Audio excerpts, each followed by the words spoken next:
Fazea chocolate cake. Okay, let's give it a shot.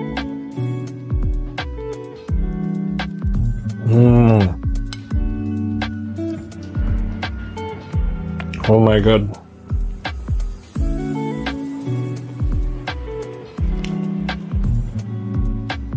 Sobrang rich.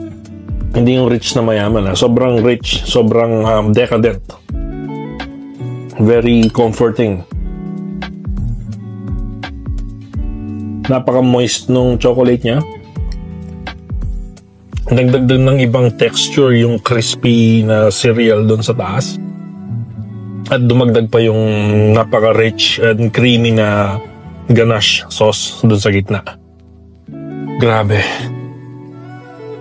Talagang comfort food na matatawag.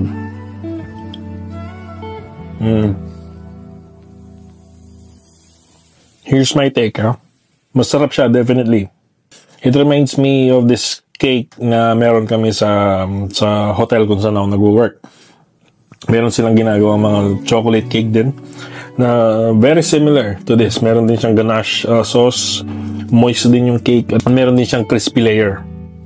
But for some reason, sobrang nag-viral nitong chocolate na to. Ewan ko kung bakit. Sarap siya, don't get me wrong. Sobrang nagustuhan ko din talaga siya. That may be the reason why it went viral. I don't know. Or baka dahil din dun sa extra na sauce na pwede mong ibuhos, which I didn't get anyway. For me, as a chocolate cake, I will rate it a 7 or 7.5 out of 10. I like it, but actually, honestly, there's nothing too extraordinary about it, right? Siguro dahil bago lang siya, kakaiba yung dating niya, at yun ngang syrup or yun ngang sauce na pinauso ng mga influencers, kaya siguro siya nag-viral.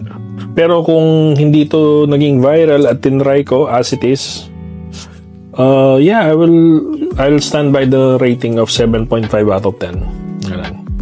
May mga natikman akong chocolate cake na mas masarap pa actually compared to this. That's my honest review of this chocolate cake.